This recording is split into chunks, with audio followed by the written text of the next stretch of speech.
Hola, buenas noches. Buenas tardes, mejor dicho. Buenas tardes, licenciado. Buenas tardes, licenciado. Buenas tardes, bienvenidos nuevamente a la clase. Buenas tardes.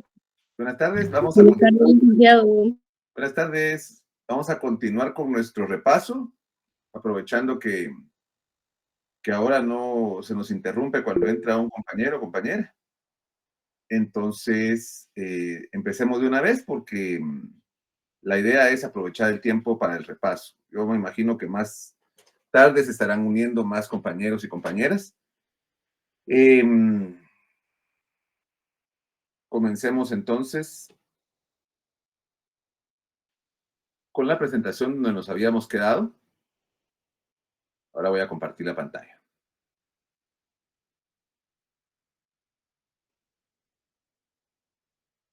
Ya tienen todos sus diapositivas, ya tienen el libro también para estudiar.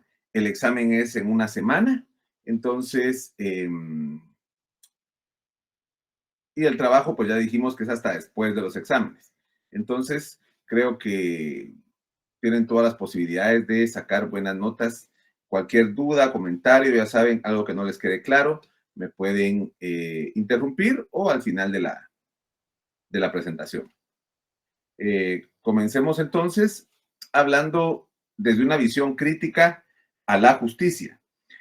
Y el autor, en este caso ya entramos al libro de Boaventura Sousa, nos habla de que en los tiempos modernos encontramos con un gran protagonismo de jueces, fiscales y del aparato de administración de justicia, ¿verdad? Que eso es un fenómeno nuevo, que el sistema de justicia antes no interesaba tanto a las personas, pero a partir de los casos de alto impacto, especialmente los casos de corrupción, mucha gente se interesa por el sistema de justicia, por la elección de magistrados, por la elección de fiscal general, se volvieron temas importantes. Antes de eso, antes del 2015, podría decir yo, era un tema donde solo los abogados nos metíamos, solo los que estábamos metidos en el tema de justicia y ni siquiera todos, solo algunos que por los lugares donde hemos trabajado o una inquietud propia nos metíamos, pero la mayoría de personas eran ajenas a este tipo de procesos, ¿verdad? Pero fue a partir de los casos de alto impacto, que no solo son en Guatemala,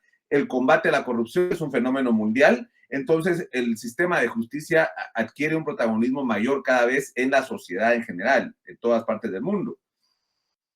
Y los jueces, los fiscales, se convierten en figuras públicas populares. Algunos de ellos, como Tel Maldana, quería ser candidata presidencial, ¿verdad? A partir de que logró mucho apoyo popular por los casos de la CICIG en el año 2015.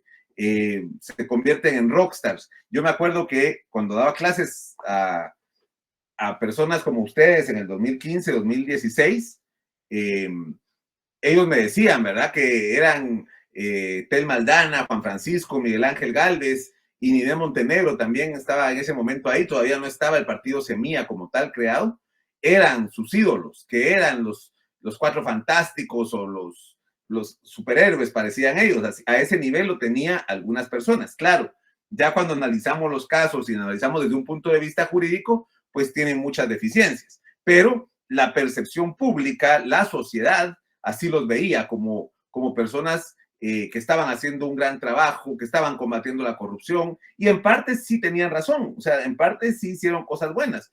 En algunos casos hubo excesos, en otros casos los casos son muy débiles y se han caído también, hay que decirlo, ¿verdad? Pero lo importante aquí no es tanto nuestra opinión jurídica de cada caso, que puede ser variable, sino la percepción social de la justicia que se tenía. Y cada vez más los jueces empiezan a tener mayor poder en las decisiones políticas, ¿verdad? Las cortes de constitucionalidad se enfrentan al Ejecutivo, tienen el poder de parar decisiones del Congreso, de parar leyes como la ley de ONGs o de parar acciones que haga el Ejecutivo. La CC se convierte en un poder, diría yo, el poder superior dentro del Estado en algunos momentos.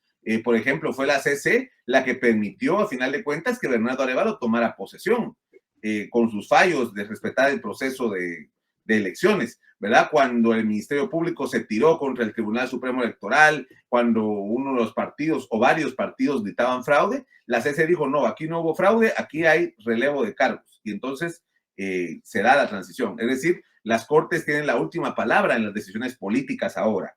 Entonces, cuando pasa esto, nos tenemos que hacer 3 preguntas, dice el autor, acerca de la legitimidad, acerca de la capacidad y acerca de la independencia de los jueces. Porque para los jueces se puedan enfrentar al sector político, que puedan realmente perseguir casos de alto impacto, perseguir la corrupción, tiene que haber jueces legítimos, capaces e independientes.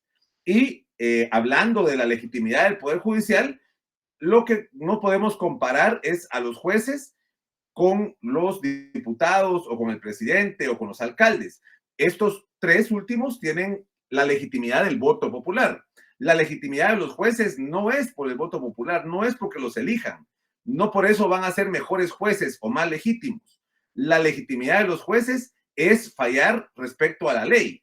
Es que ellos son los que interpretan la ley. Y si fallan bien, si sus fallos son reconocidos, están fundamentados, están basados en ley, no hay cuestionamiento sobre que son imparciales o no, eso les da legitimidad al Poder Judicial. Entonces, es cierto que la legitimidad y la legalidad son cosas diferentes. Legítimo es estar apoyado, tener la solvencia para hacer algo. Legal es hacerlo conforme a la ley.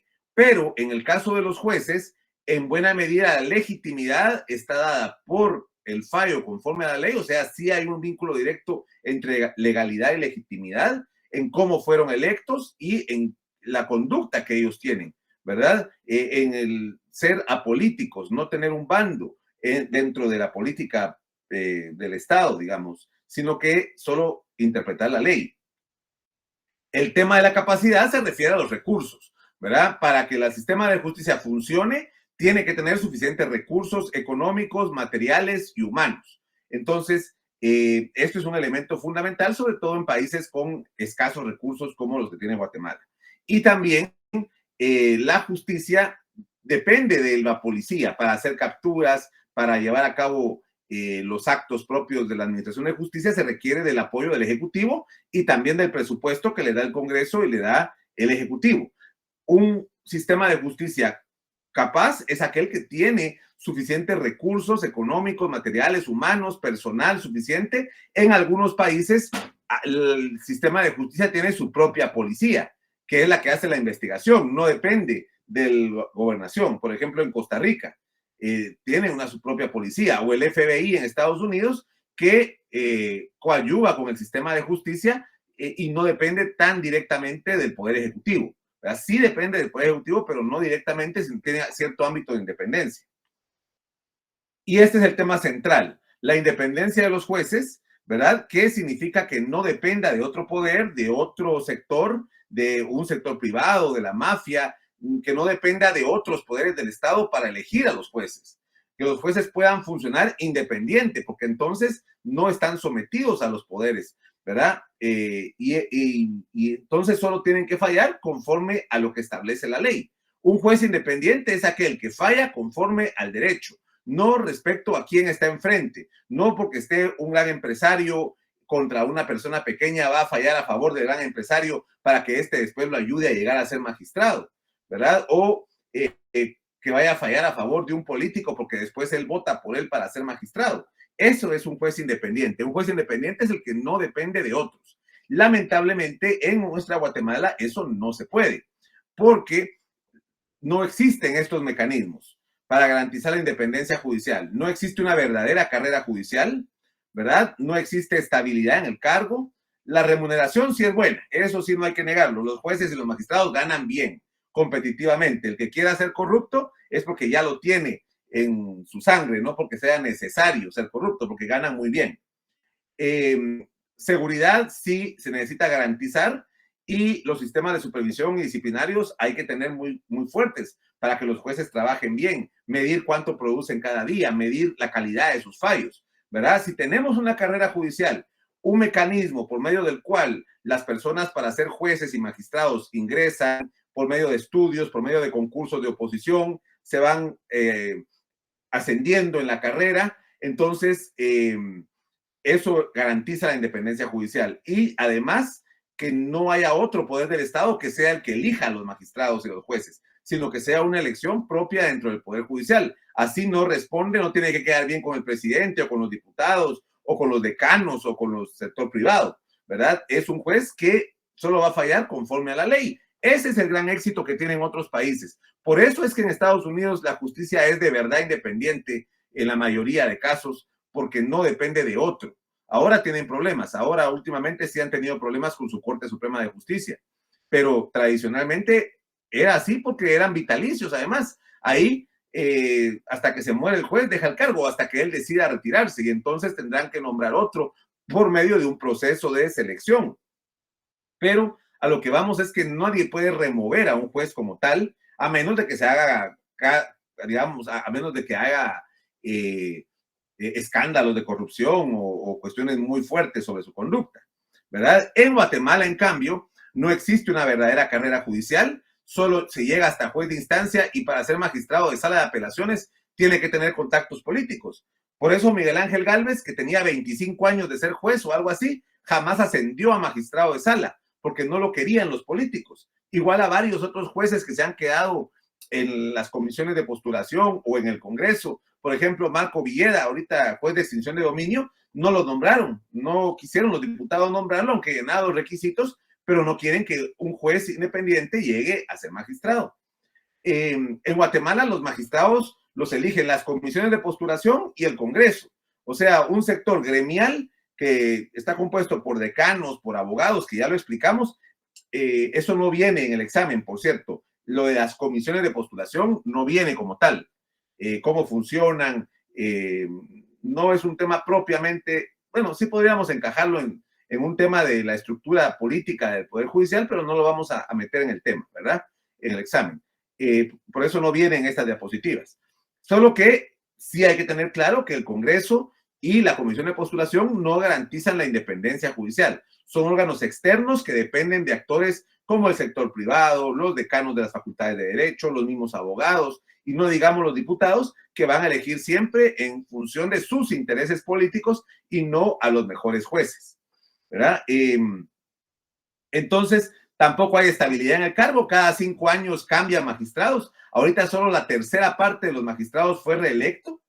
Aunque tenían buena evaluación de desempeño, aunque tenían experiencia, no importa, porque los diputados ahorita querían a sus magistrados. Entonces pusieron a su gente, a sus novias, a sus familiares. Ahí están en las redes sociales, pueden ver que es cierto lo que estoy diciendo. A esas gentes nombraron. No nombraron a los que tenían experiencia, a los mejores, no. No les importó por notas, no. Ellos metieron a la gente que ellos querían, agarraron a la última de la nota y a esa la pusieron ahí, ¿verdad? Entonces, eso nos demuestra por qué no hay independencia judicial en Guatemala, porque dependen de los diputados, no dependen de sus méritos, dependen de la opinión política, de un grupo político. Si venía de Semilla, a esos no, porque esos son chairos, esos son de izquierda, a esos no hay que ponerlos. Así decían los diputados en el Congreso de la República, y no les importa si las personas eran buenas, si tenían experiencia, nada, ¿verdad? Solo si eran familiares o si tenían algún vínculo con algún político, con eso ya los descartaba para los otros.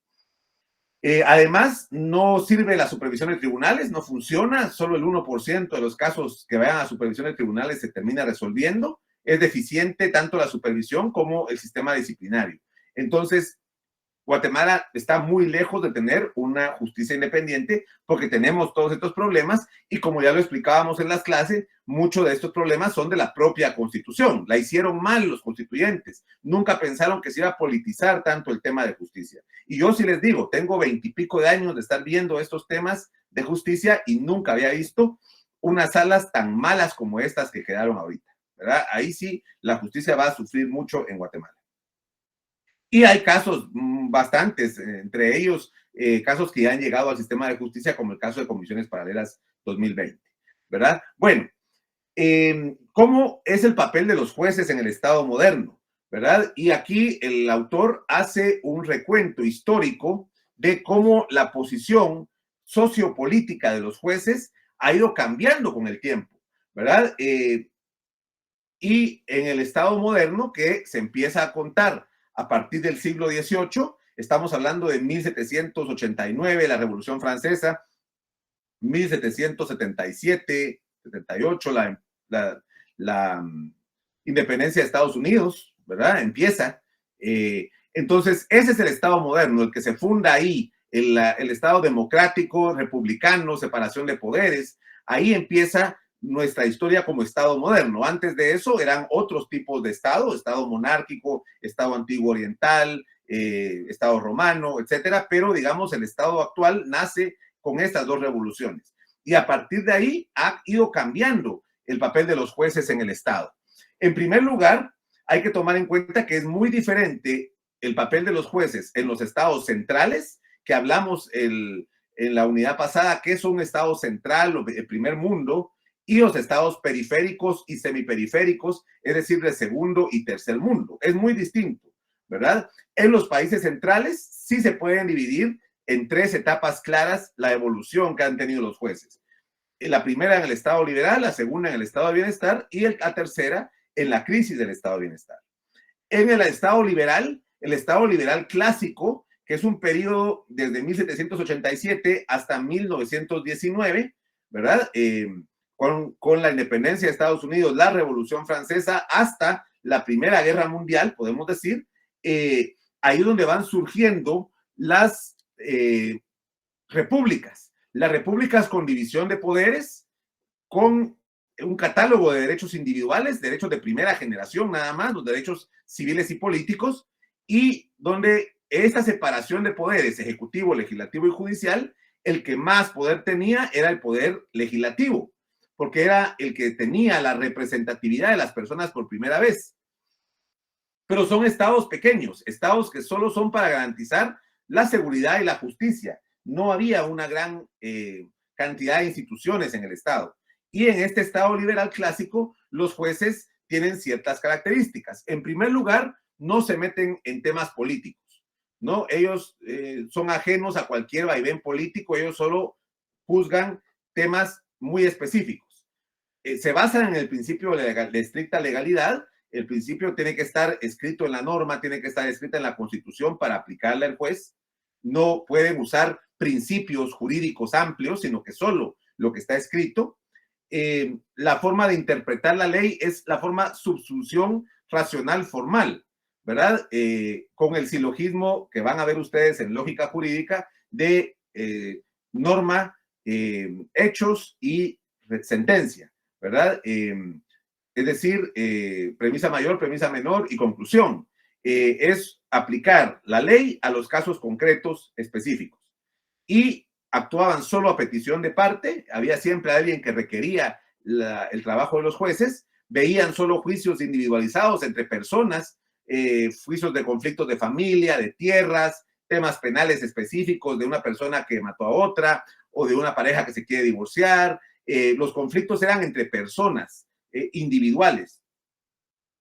La independencia judicial era lo individual. Cada juez era independiente si fallaba conforme a la ley. Y el principal valor que ellos defendían era la seguridad jurídica. Era, digamos, el juez era una parte importante del Estado, pero no era tan trascendente. Cumplía la función de resolver conflictos. Eso sí, cumplía la función también de castigar a los delincuentes. En ese sentido, orientación social, control social. Cumplían funciones importantes dentro del Estado, pero no cumplían todas las funciones que vamos a ver después, que van cumpliendo conforme el Estado va cambiando, ¿verdad? El primer cambio importante se da en el periodo llamado del Estado de Bienestar, que es de 1945 a 1980.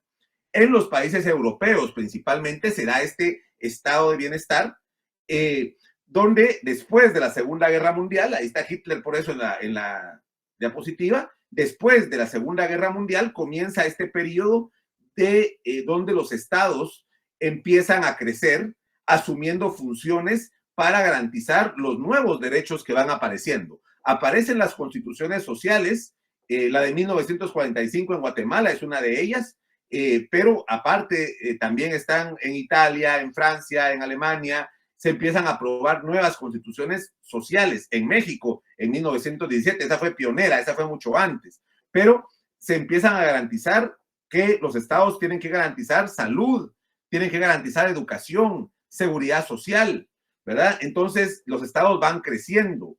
Por eso están ahí todas estas figuritas, ¿verdad? Donde hay más hospitales, más escuelas, más servicios de seguridad social, como el ICS, digamos, para toda la población. Entonces, el Estado crece y el que adquiere mayor protagonismo es el Poder Ejecutivo, porque él es el que tiene que dar estos servicios a la gente. Los gobiernos centrales son los que, al final de cuentas, el Poder Ejecutivo es el que da hospitales, salud, educación, seguridad, ¿verdad?, a la población. En el Estado liberal eso no era considerado derechos. Cada quien miraba cómo se curaba una enfermedad, cada quien veía cómo le pagaban el trabajo. Esto pasa cuando va evolucionando el derecho, va evolucionando el tema de derechos humanos y el Estado, y aquí ya aparecen los estados que tienen que garantizar estos derechos mínimos. Entonces también los jueces cambian, porque ahora se tienen que garantizar esos derechos, y ya aparecen los litigios colectivos para la protección de los derechos sociales. Ya los sindicatos de trabajadores exigen sus derechos y lo exigen ante los jueces también. Y ya se llevan conflictos colectivos de trabajo, por ejemplo. Y los jueces de lo laboral aparecen, ¿verdad? Que tienen que ponerle sanciones a los empresarios que violan los derechos laborales. Entonces, ahí ya es otro rol el que juegan los jueces en el Estado. Aparece también un mayor protagonismo político entonces de los jueces, porque ellos ya tienen que enfrentarse a determinados sectores, sobre todo a los sectores económicos, para garantizar los derechos laborales. Y los jueces ponen en aprietos en algunos momentos a los empresarios y también en algunos casos muy específicos a los políticos, porque ya surge el derecho laboral y el derecho constitucional como tal, donde los jueces pueden interpretar en forma amplia los derechos. Ya no es solo de ver el caso concreto, si se aplica o no la ley, ya pueden interpretar qué significa el derecho a la vivienda, por ejemplo, qué significa garantizarle a una persona el derecho a la salud, ¿verdad? Que el Estado tiene que comprar nuevos equipos para las nuevas enfermedades que van apareciendo. Entonces los jueces ya empiezan a hacer ese tipo de fallos desarrollados, interpretando principios, ya no solo el principio de estricta legalidad, sino los principios generales del derecho aplicados a los casos concretos, sobre todo en el tema del derecho constitucional. Y aparecen los tribunales constitucionales también como los encargados de velar por los derechos humanos de la población en general. Entonces ya los jueces empiezan a tener mayores posibilidades de intervenir en el Estado. Incluso encontramos la figura de la inconstitucionalidad por omisión, que significa que si no está regulado algo, no lo hizo el legislativo, el ejecutivo no lo ha hecho, los jueces pueden ordenar que se haga algo, que se haga una ley, que se cree un hospital en determinado lugar para garantizar los derechos de esta persona, que se garantice que a estas personas de afrodescendientes no las van a discriminar en su escuela, por ejemplo. Entonces empiezan ya los jueces a fallar en ese sentido y empiezan a tener más poder.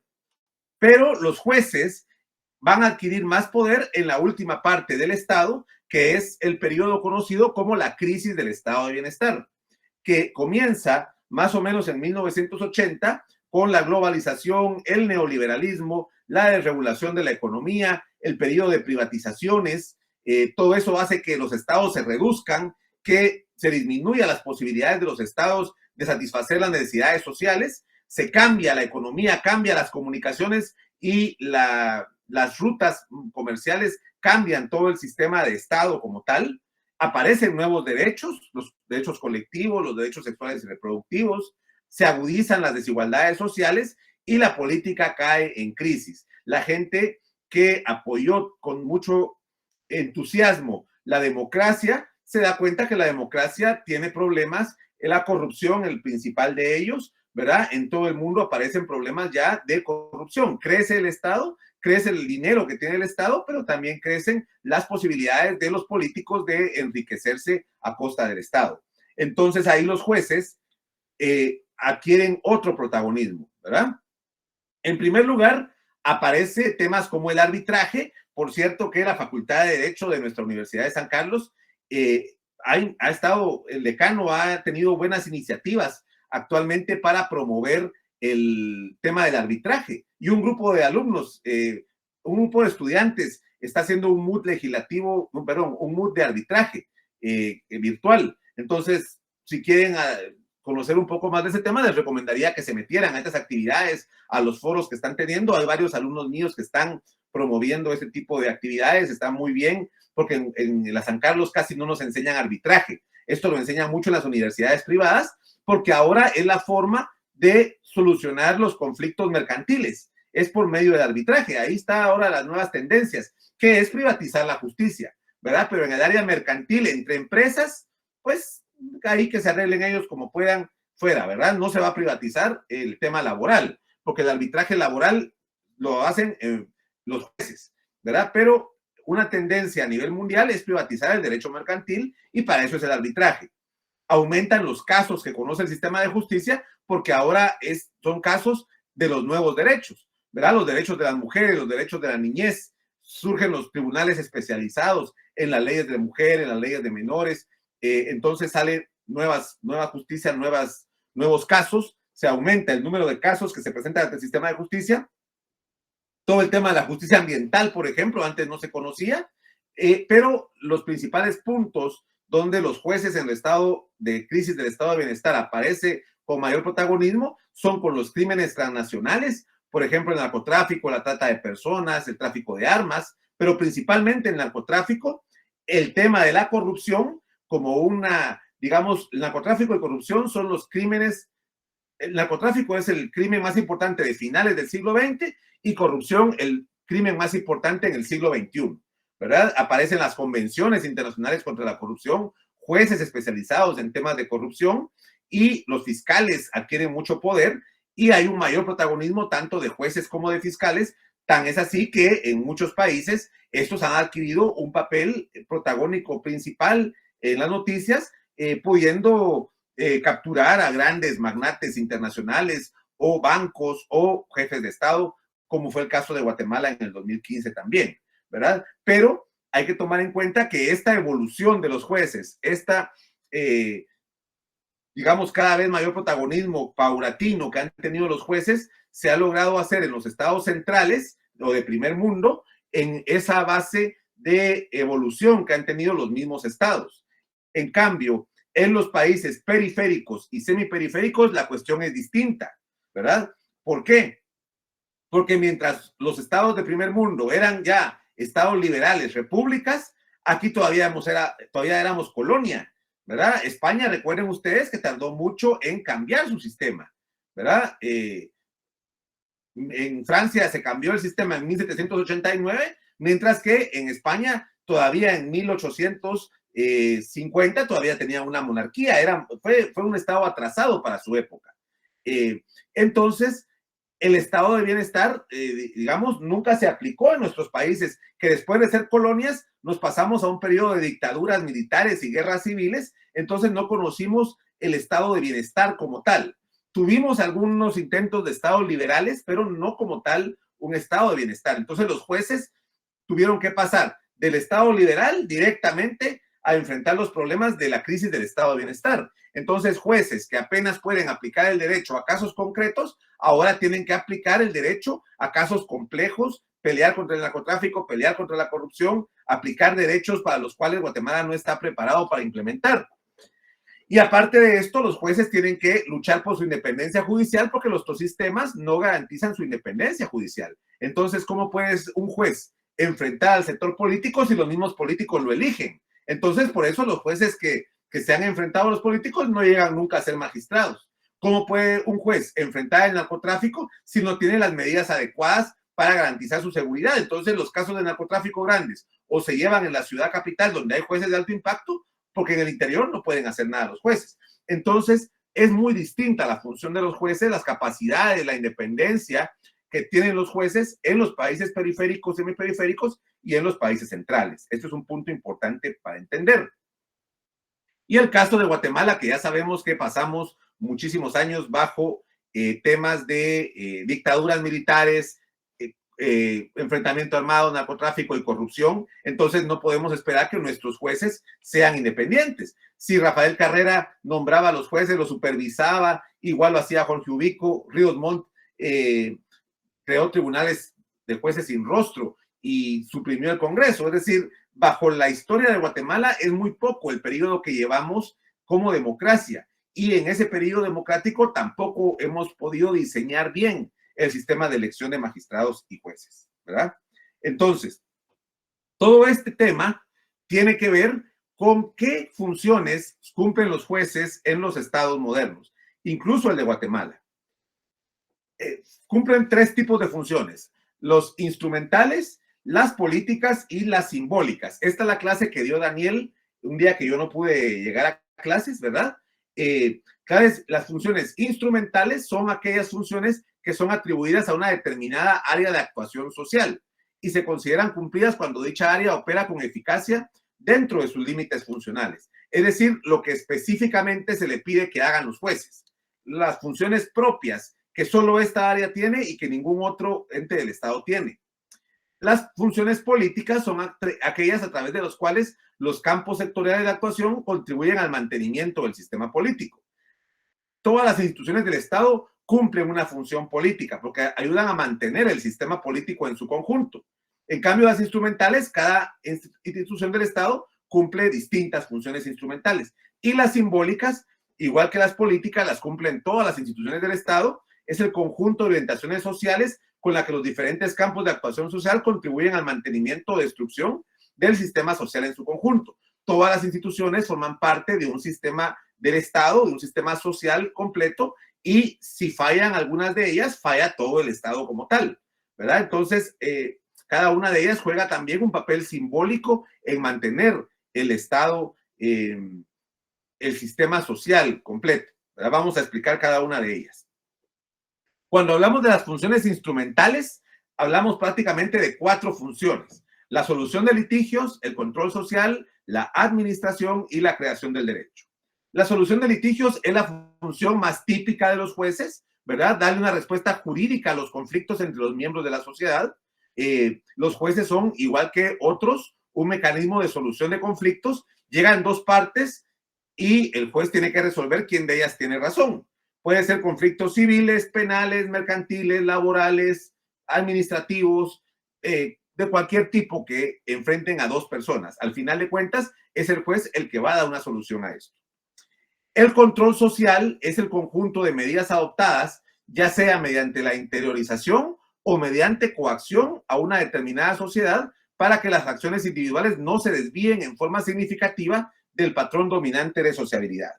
Esto significa que las leyes, sobre todo las leyes penales, nos dicen lo que no tenemos que hacer para que no se nos ocurra matar, violar, robar, un montón de actos que están prohibidos por las leyes, ¿verdad? Pero siempre hay gente que se sale de la línea. Si todos vamos en una línea recta, siempre vamos a encontrar gente que busca salirse de la misma y hacer sus propias actividades como ellos lo quieren. Vamos a ver en la próxima unidad algunas razones por las cuales la gente comete delitos, pero entonces ahí es donde juegan un papel importante los jueces, en mantener el orden social y recuperar esta orden social a través de la represión criminal, a través del derecho penal, imponiendo castigos a los delincuentes, y estos castigos tienen la función de prevenir a toda la sociedad de que no tiene que cometer este tipo de actos porque va a ser castigado. Entonces, disuadir a la sociedad por medio de la represión, esa es la función de control social que juegan los jueces.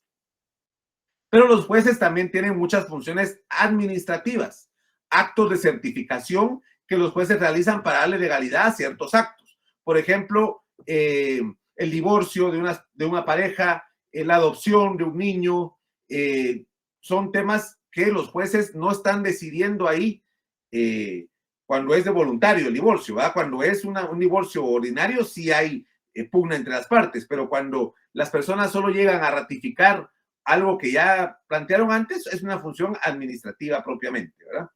Y luego la función de creación del derecho. Claro, la función de creación del derecho es más fuerte en los países que usan el sistema del common law, ¿verdad? Por medio de las resoluciones judiciales es que se aplican las leyes. Entonces, los jueces y los estudiantes de derecho lo que estudian mucho son fallos judiciales, son jurisprudencia, cómo ha resuelto los casos los tribunales, ¿verdad? En cambio, en los sistemas de derecho latino o continental como Guatemala, la fuente principal del derecho es la ley, ¿verdad? Entonces nosotros no estudiamos tanto la jurisprudencia, sino estudiamos más la ley. Pero aún así, aún en el sistema latino, la jurisprudencia de los jueces en materia constitucional crea precedentes que tienen que tomarse en cuenta para el momento de resolver los casos. Y cada vez más se está usando la jurisprudencia de la Corte de Constitucionalidad para justificar los casos, ¿verdad? Aunque sea una fuente secundaria, de todos modos influye mucho en la aplicación de la ley. Por medio de la jurisprudencia se va creando derecho, y esto lo hacen los jueces, principalmente, por supuesto, los jueces superiores, Corte Suprema de Justicia y Corte de Constitucionalidad. Y cuando hablamos de las funciones políticas de los jueces, es decir que hay que tener claro que los jueces son un órgano de soberanía, que el control social, es decir, el castigo de la delincuencia, cumple una función política, ¿verdad? Sobre todo si se enfrenta a la corrupción. Si el juez castiga a un funcionario corrupto, también está ayudando a mantener la credibilidad en el sistema político, ¿verdad? Porque está diciéndole a la gente, no, todos somos iguales, todos somos sujetos a la ley. También otra función política es que los jueces protegen los derechos de los ciudadanos. Los ciudadanos de una sociedad saben que los jueces van a resolver conforme a sus derechos y que los jueces van a proteger sus derechos. Entonces, les hace creer más en el Estado, les hace creer más en el sistema político, ¿verdad? Y esto permite también que haya estabilidad política en todo el sistema, porque si la gente cree que los jueces no van a garantizar sus derechos, entonces van a creer menos en el Estado y eso al final va a socavar la institucionalidad política en su conjunto. Y las funciones simbólicas también, sobre todo por medio de la aplicación otra vez del derecho penal, donde los jueces reafirman los valores sociales. Lo que está en el Código Penal es lo que como sociedad decimos que no se debe hacer, que no se puede permitir. Entonces, una sentencia condenatoria contra un violador, contra un asesino, contra un corrupto, está diciendo, sí, los valores que nosotros como sociedad creemos que son importantes, vida, indemnidad sexual, probidad en la administración pública, se reafirman. Entonces, eso hace que la sociedad en su conjunto crea que estos valores son importantes. Entonces, la reafirmación de los valores por medio de las sentencias es una función simbólica de los jueces. Y además, si los jueces actúan en forma imparcial, castigan a todos los delincuentes sin importar su extracción social, su raza, su procedencia, su poder, entonces se va a afirmar el principio de igualdad. Entonces es cierto, todos los seres humanos somos iguales, porque a todos se nos aplica la ley. Y ahí es donde los jueces en los países centrales son tan importantes. Vean ustedes las sentencias que han dado jueces en Estados Unidos contra empresas grandes que han obligado a empresarios multimillonarios a pagar dinero a personas que han sido afectadas por ellos, a comunidades. Eso reafirma los valores sociales. Eso hace que la gente crea en el sistema de justicia. Y lo que ya no vimos aquí fue lo de la última clase que vimos. Aquí me faltan unas cuantas diapositivas, estoy viendo, sobre la pirámide de litigio. Pero hasta ahorita, ¿hay alguna duda o comentario sobre lo que estamos viendo?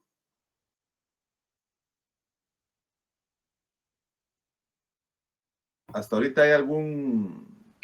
Licenciado, buenas noches. Bueno. Fíjese que yo estaba viendo una noticia precisamente hoy de eso, donde supuestamente la fiscal había tenido una denuncia sobre las elecciones de la Corte de Apelaciones y supuestamente dijo que pues que iba a investigar, ¿verdad? Pero ahí, ¿por qué ella puede investigar eso? Bueno, en teoría, la fiscal debe investigar todos los delitos, todas las denuncias que se presentan, después de un análisis de que estas denuncias no sean espurias, ¿verdad? O sea, sí es función del Ministerio Público investigar todos los delitos que se cometen en una sociedad. Ahora, el problema es que el Ministerio Público ahorita pareciera que se está metiendo en en temas relacionados con sus preferencias políticas, ¿verdad? Pareciera más que el sistema de justicia, perdón, el Ministerio Público no estuvo de acuerdo porque no se metió a su gente. Entonces pareciera que está persiguiendo más que los actos que se pueden haber causado, pareciera que es una venganza del Ministerio Público porque no le metieron a sus fiscales, ¿verdad? Entonces yo creo que ahí sí está politizándose el Ministerio Público y eso también es muy perjudicial, porque ahí la gente lo que está viendo es que la fiscal quiere a puro tubo que se haga lo que ella quiere, que metan a su gente. Yo no estoy de acuerdo con cómo quedaron las elecciones. Las salas quedaron gente que no es capaz, pero la fiscal pareciera que no está investigando si los diputados metieron a su gente, sino por qué metieron gente que ella no quiere, ¿verdad? Y por qué no metieron a la gente que ella quería. Entonces, esa no es la solución. Para ese tipo de problemas, el derecho penal casi no es solución. Gracias, licenciado. Vale, la pregunta, Evelyn. Ahora sí tengo las diapositivas correctas. Voy a revisar cuál fue la que les subí a ustedes en el WhatsApp, pero en todo caso, mejor estudien esta que les voy a compartir ahorita, porque aquí sí está la última clase que dimos presencial. En cambio, en la que les mandé antes no está la última clase. Entonces, pasemos a ver las últimas diapositivas y después de verlas, te las comparto. Permítame un momentito. Todavía tenemos tiempo.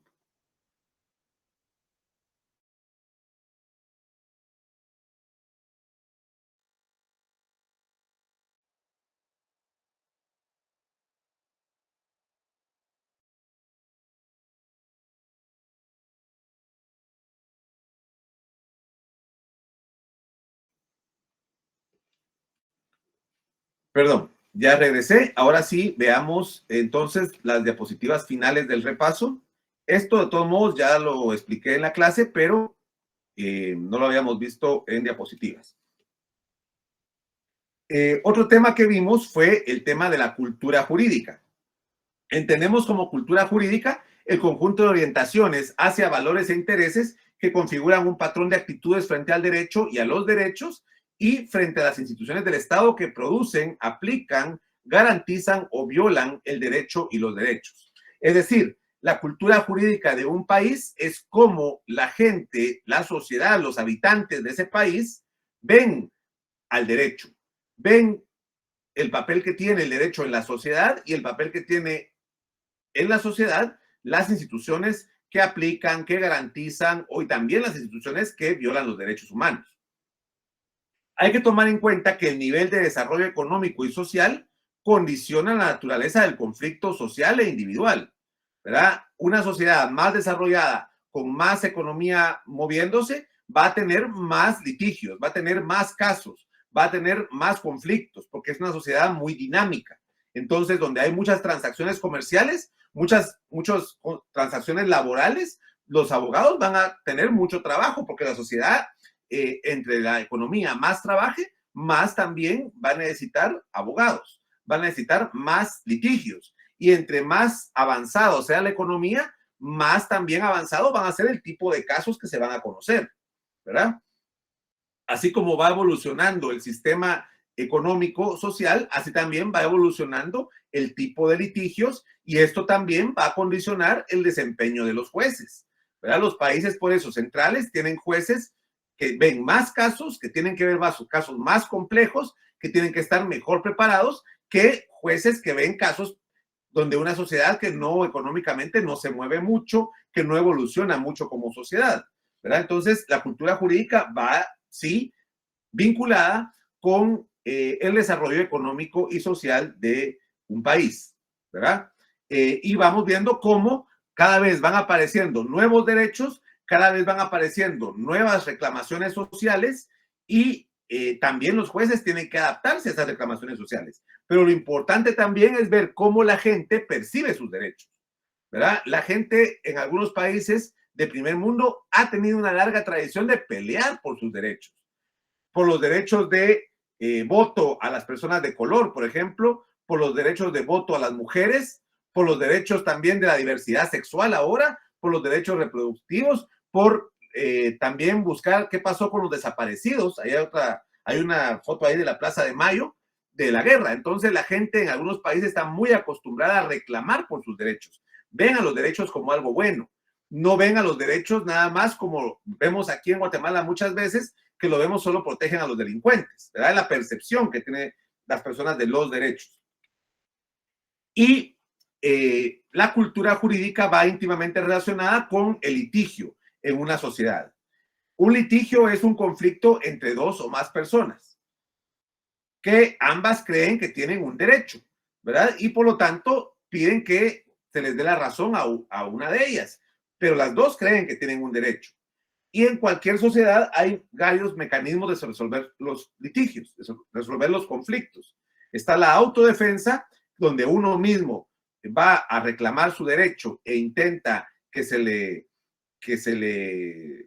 digamos, defender su derecho. La autocomposición, donde las dos partes intentan arreglar sus conflictos. La heterocomposición, donde ya llega una tercera parte, alguien a mediar el conflicto, y el proceso judicial como tal, que ya es un sistema de resolución de conflictos más complejo, donde ya involucra el Estado. Las anteriores no, las anteriores puede ser la misma persona, dos personas, o puede ser una tercera persona, un mediador. Entonces el autor pone esta pirámide de litigio, un sistema utilizado para mostrar el modo en que son formadas socialmente las relaciones de litigio en una determinada sociedad. Pero se tiene que tomar en cuenta que los litigios son fenómenos sociales producto de las relaciones sociales que se dan entre los habitantes de una sociedad. Hay todos los días miles de lesiones a derechos y normas, la gran mayoría de ellos quedan sin una respuesta de ningún tipo. Esto lo explicamos también en la clase. ¿Qué va a hacer uno si está trabajando y en el parqueo alguien le raya el carro? ¿Qué va a hacer ahí? ¿A quién le va a reclamar? Hay muchas ocasiones donde no nos queda más que resignarnos. Entonces, ¿por qué las personas no denuncian al sistema de justicia? ¿Por qué nos resignamos? En primer lugar, hay muchas personas que no tienen conciencia del daño. Las personas que tienen poca instrucción, poca educación, a veces no saben que tienen un derecho. Por ejemplo, a una persona que hace servicio doméstico y le pagan menos de 3,000 quetzales, ella no sabe que le están pagando menos del salario mínimo. Entonces, no sabe que le están violando un derecho a un salario mínimo que garantice sus condiciones mínimas de vida. Entonces, como no sabe que le están dañando un derecho, que le están violando un derecho, tampoco va a exigirlo. Y así hay una gran cantidad de personas que son todos los días lesionadas en su derecho y no saben que no saben hacer su evaluación de los daños. Y ciertos grupos sociales, por supuesto, que tienen mayor educación, mayor nivel económico, sí saben que tienen un derecho que se les está vedando. Entonces, sí hay factores de tipo económico. También factores de tipo estructural, la edad, el sexo, el nivel de escolaridad, la etnia, la clase. Todo esto hace que las personas a veces no se sientan cómodos en denunciar las violaciones que han tenido a sus derechos, porque sienten discriminación, porque sienten machismo en la administración de justicia, porque creen que al fin de cuentas ellas tuvieron la culpa en el fondo, en lo subjetivo. Se ve esto mucho con violencia intrafamiliar, delitos sexuales, donde la gente prefiere no denunciar por pena, por vergüenza, porque es un familiar, porque sabe que no lo van a atender bien en el conflicto social, ¿verdad? A veces también por factores interpersonales, porque fue un familiar el que la violó, fue un familiar el que la abusó de ella, entonces no quieren tampoco afectar a su familia. Hay otros porque no se sabe quién es el victimario, porque no se sabe quién fue el que rayó el carro. Entonces, ¿a quién van a denunciar? El sistema de justicia tampoco va a encontrar, ni se puede volver a buscar quién rayó un carro, pues no se va a meter el sistema de justicia en eso. Pero muchas veces son delitos graves, pero tampoco es fácil encontrar al culpable. Entonces la gente prefiere mejor, ¿para qué? No me va a servir de nada. Eso tiene que ver con el costo-beneficio de denunciar también. Hay gente que sabe que denunciar que le robaron 1,000 quetzales y quiere llevar todo el proceso, le va a salir mucho más caro llevar todo el proceso, mejor dice, ¿para qué voy a pelear por eso? ¿Verdad? No es tanto dinero, me quedo con mi deuda, me resigno y ya está. Porque le va a salir más caro ir al sistema de justicia. Y esto pasa mucho. Por eso les digo yo que si no es un caso importante, mejor ni meterlo al sistema de justicia. Tiene que ver con los costos económicos, el acceso a la justicia. Recuerden que solo la justicia penal es de oficio. La justicia civil, todos los daños y perjuicios es pagado. Se tiene que pagar un abogado. Los bufetes populares no llevan casos de demandas civiles de ese tipo. La mayoría son conflictos familiares pequeños, no son casos donde a una persona tenga que reclamar algo fuerte, un daño fuerte. Lo laboral sí se puede ir por bufetes populares, pero en lo civil la mayoría es pagado. Entonces la gente no se va a meter a denunciar algo que no es un daño muy fuerte si no tiene para pagar un abogado. Y finalmente una desconfianza en el sistema de justicia, cuando vemos un ministerio público politizado, con noticias de que cada día liberan delincuentes, entonces sabemos que no podemos confiar en el sistema de justicia. Hace como un mes salió la noticia de que a unos criminales que habían sido condenados por delitos muy graves, homicidio de muchas personas, una magistrada de sala los había dejado libres, ¿verdad? Y luego fueron otra vez capturados por otros casos. Pero esos casos donde criminales muy reconocidos quedan libres, los corruptos quedan libres, vemos ahí a Alejandro Sinibaldi, a un Gustavo Alejos, a esos grandes corruptos que han podrido el sistema de justicia y el sistema del Estado caminar en las calles, eso nos dice que no funciona la justicia y nos termina dando desconfianza. Entonces, hay una gran cantidad de causas por las cuales las personas no necesariamente denuncian. Y esta pirámide de litigio nos demuestra, digamos, cuántos casos al final de cuentas llegan al sistema de justicia, que son los menos. De una vez les digo que para el examen lo que hago es hacer esta pirámide y dejo en blanco algunas partes, ¿verdad? Para que ustedes la llenen. Entonces tienen que aprenderse la pirámide, ¿verdad? Y aprenderse la pirámide, lo más fácil es aprenderse la lógica de la pirámide.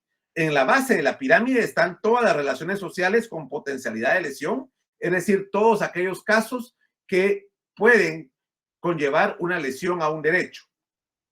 De estos montón de casos, hay algunos donde hay lesiones y la gente puede reconocer que hubo una lesión y que esa lesión le dañó un derecho, ¿verdad? Pero muchas veces estos casos se van a resignación. El caso típico que les digo es el rayón del carro. Alguien me rayó el carro, me lesionó, sí, me afectó mi derecho a la propiedad, sí. ¿Puedo hacer algo? No, entonces me resigno. A mí me pasa casi todos los días que voy a la U, mi carro tiene nuevos rayones, pues. Entonces, ¿qué puedo hacer contra eso? No puedo hacer nada, me tengo que resignar. Pero también hay algunos momentos donde sí se le puede reclamar al responsable de la lesión. No pongamos un rayón, ya fue un choque, alguien me chocó el carro, entonces yo sí le puedo reclamar a esta persona. Y aquí puede haber distintos tipos de respuestas. Por un lado, pueden aceptar la reclamación si la otra persona acepta su culpa y le paga y lo que usted pide. Otra persona puede decir, no, mejor negociemos, yo le puedo pagar tanto, no puedo pagarle todo lo que usted me pide, pero si algo, entonces hay una negociación. O puede decir la otra parte, no, usted tuvo la culpa, yo tenía el verde, no fui yo el culpable. Y entonces, ¿qué pasa? Aquí puede haber más resignación si rechazan la reclamación, o puede haber una polarización y entonces va uno a intentar resolver el conflicto por otra parte. Puede ser por una tercera parte o puede ser por un juez. Ya depende de la persona si decide ir a otra parte, si hay mecanismo de ir a otra parte o si una vez se va ante el juez. No me quiere pagar, entonces lo demando, ¿verdad? Pasa mucho en los conflictos mercantiles. En los conflictos mercantiles puede ser que una parte le quede mal a otra con un negocio, no pueden ponerse de acuerdo, entonces van a buscar una tercera parte que lo solucione. O en los conflictos familiares, no se ponen de acuerdo la pareja, entonces va a buscar a un consejero matrimonial, va a buscar a un abogado, va a buscar a un terapista, ¿verdad? Para intentar solucionar los conflictos. Si no lo logra solucionar ahí, puede haber también una resignación o puede haber más polarización y entonces sí se va ante un juez, ¿verdad? Se va ante un juez para que resuelva su conflicto y aún los casos que llegan ante jueces, no todos se resuelven, ¿verdad? Hay una gran cantidad de casos que mejor la gente decide desistir. Ya no quiero seguir con mi caso, está muy largo, me ha quitado mucho tiempo, mejor ahí dejémoslo, aunque haya estado ante un juez ya.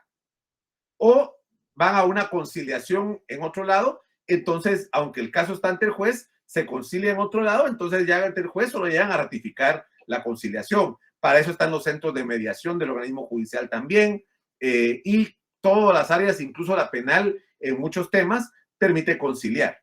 Entonces, al final, los casos que llegan a sentencia son muy pocos, son muy poquitos casos, pero no quiere decir que una sociedad que tenga pocos casos no tenga muchos conflictos, sino que estos conflictos pueden resolverse por otras formas, ¿verdad? Entre esas,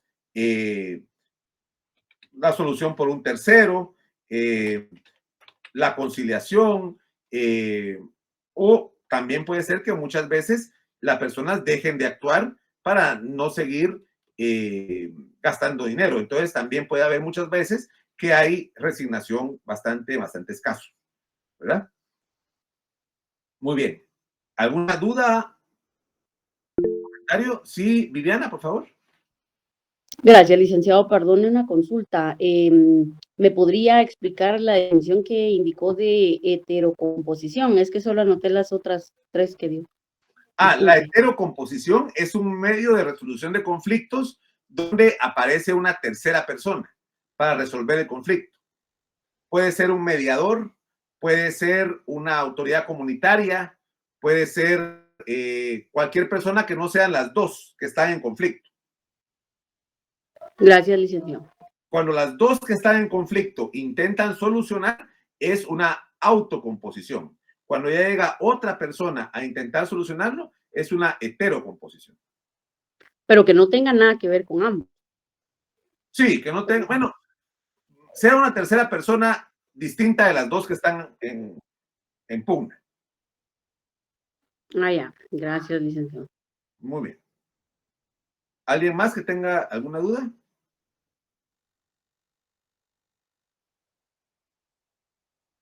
Igual, ahorita les mando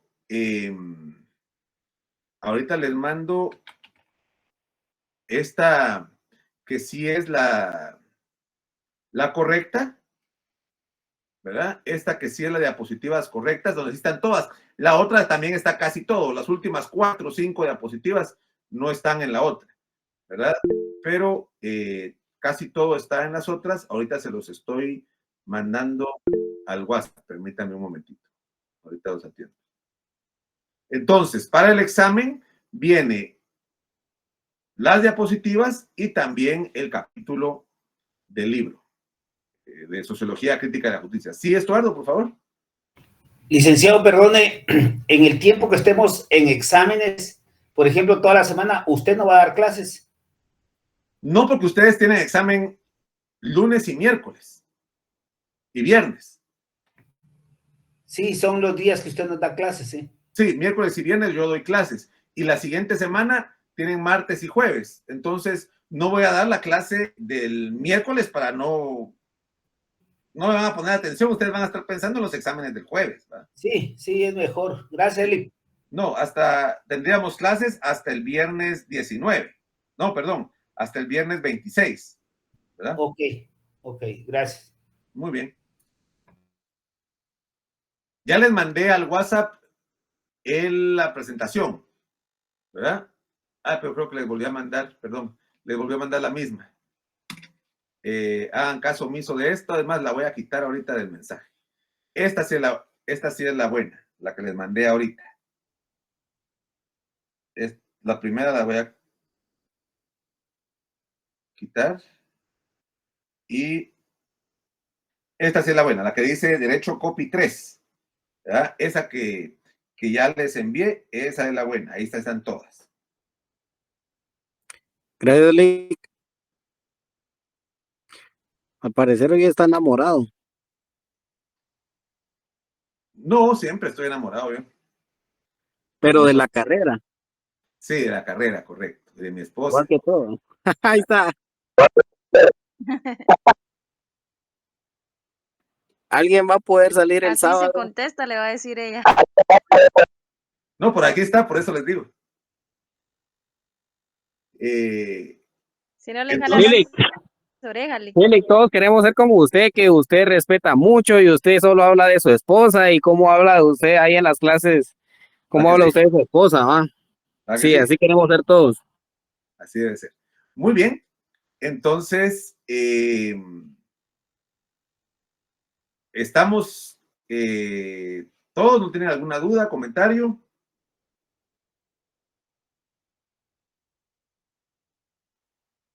Si no, quedémonos ahí y nos vemos el 18, el día del examen, y les deseo suerte en sus otros exámenes y que estudien bastante para el nuestro. Gracias, licenciado. Lick, Dale, una Lick. consulta. Buenas noches. Gracias, Lick. Feliz noche. Buenas noches. Gracias, Buenas noches, Lick. Buenas noches, Javier. Gustazo escucharte. Un abrazo a la distancia. Gracias, igualmente, Canto.